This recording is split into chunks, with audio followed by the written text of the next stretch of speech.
Hello बच्चों, अगर आप 10th क्लास में हैं या 11th क्लास में हैं या 12th क्लास में हैं, ऑर्गेनिक कंपाउंड्स का नोमेनक्लेचर एक मोस्ट इंपॉर्टेंट टॉपिक हो जाता है और हमेशा आपको परेशान भी करता है।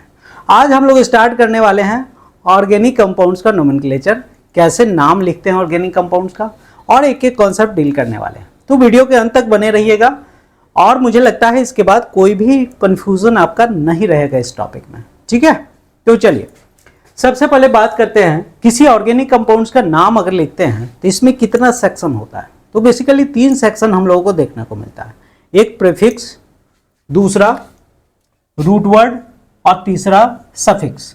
सबसे पहले हम बात करेंगे रूट वर्ड का। बच्चों, रूट वर्ड क्या है?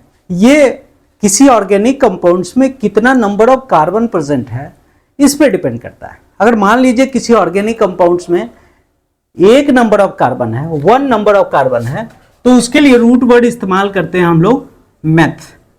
ठीक है, अगर किसी ऑर्गेनिक कंपाउंड्स में 2 कार्बन प्रेजेंट है उसके लिए रूट वर्ड इस्तेमाल करेंगे हम लोग इथ। अगर 3 कार्बन है उसके लिए इस्तेमाल करेंगे हम लोग प्रॉप। इसी तरह से 4 कार्बन अगर प्रेजेंट हो तो ब्यूट, 5 के लिए पेंट, 6 के लिए हेक्स, 7 के लिए हेप्ट, 8 के लिए ऑक्ट, 9 के लिए नॉन और 10 के लिए डेक। अब ये इन 10 रूट वर्ड्स को हम लोग याद कर लेते हैं और जहां कहीं भी आवश्यकता होती है इन 10 रूट वर्ड्स का इस्तेमाल करके हम लोग किसी भी ऑर्गेनिक कंपाउंड्स का नाम लिख सकते हैं। तो सबसे पहले इसे मुझे याद कर लेना है, जो कितने कार्बन के प्रेजेंट होने से उसका रूट वर्ड क्या इस्तेमाल करते हैं। ठीक है, चलिए अब इस पे हम लोग बाद में बात करेंगे। सबसे पहले हम लोग देख लेते हैं हाइड्रोकार्बन क्या होता है। बच्चों, हाइड्रोकार्बन का मतलब है वो कंपाउंड्स जो कार्बन और हाइड्रोजन का बना होता है। तो जो ऑर्गेनिक कंपाउंड्स है जनरली कार्बन और हाइड्रोजन का ही बना होता है। मे बी पॉसिबल उसमें थोड़ा सा नाइट्रोजन भी होगा, ऑक्सीजन भी होगा, सल्फर भी होगा, लेकिन बेसिकली ऑर्गेनिक कंपाउंड्स कार्बन और हाइड्रोजन का बना होता है। तो हाइड्रोकार्बन का डेफिनेशन अगर मेरे से पूछा जाता है तो आप कहेंगे compound which is composed of carbon and hydrogen. अब ये हाइड्रोकार्बन को 2 कैटेगरी में हम लोग डिवाइड करते हैं, पहला सैचुरेटेड हाइड्रोकार्बन और दूसरा अनसैचुरेटेड हाइड्रोकार्बन। बच्चों, सैचुरेटेड हाइड्रोकार्बन वो हाइड्रोकार्बन है जिसमें कार्बन कार्बन के बीच सिर्फ सिंगल बॉन्ड पाया जाता है। तो इस कैटेगरी में जो हम लोग नेक्स्ट कैटेगरी बनाने वाले हैं वो है अल्केन। सैचुरेटेड हाइड्रोकार्बन किसको कहेंगे? अल्केन को कहेंगे। ठीक है, और अनसैचुरेटेड हाइड्रोकार्बन जिसमें वैसा ऑर्गेनिक कंपाउंड जिसमें एटलीस्ट एक डबल बॉन्ड हो या एटलीस्ट एक ट्रिपल बॉन्ड हो तो उसे हम लोग कहेंगे अनसैचुरेटेड। तो अनसैचुरेटेड हाइड्रोकार्बन का 2 कैटेगरी बना लेंगे हम लोग, एक को कहेंगे एल्कीन, एल्कीन, और दूसरा हो जाएगा एल्काइन, दूसरा हो जाएगा अल्काइन। ठीक है, तो ये एल्कीन हो गया और ये अल्काइन हो गया। अब आपसे बात, अगर आपसे पूछा जाता है अल्केन में क्या खास बात है, तो अल्केन वैसा ऑर्गेनिक कंपाउंड है जिसमें कार्बन कार्बन के बीच सिर्फ सिंगल बॉन्ड होता है।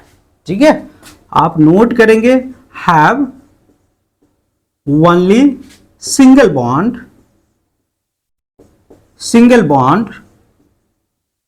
Between carbon atoms. Carbon atoms के बीच सिर्फ सिंगल बॉन्ड होगा तो उसे सैचुरेटेड हाइड्रोकार्बन कहेंगे और वो एल्केन के कैटेगरी में आएगा। एल्कीन क्या होता है बच्चों? ये तो अनसैचुरेटेड है, क्योंकि आपको पता है वैसे ऑर्गेनिक कंपाउंड है जिसमें डबल और ट्रिपल बॉन्ड होता है उसे हम लोग अनसैचुरेटेड कहते हैं। एल्कीन का खास बात यह है जो कार्बन कार्बन के बीच एटलीस्ट एक डबल बॉन्ड होना चाहिए। ठीक है, एल्कीन वो होगा जिसमें have at least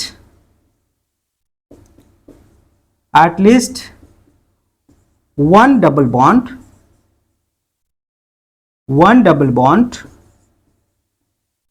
between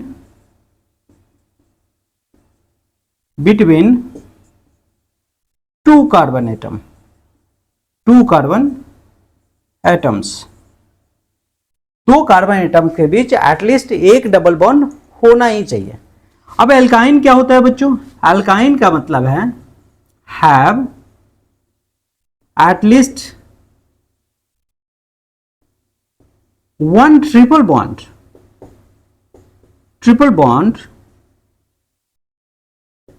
between two carbon atoms।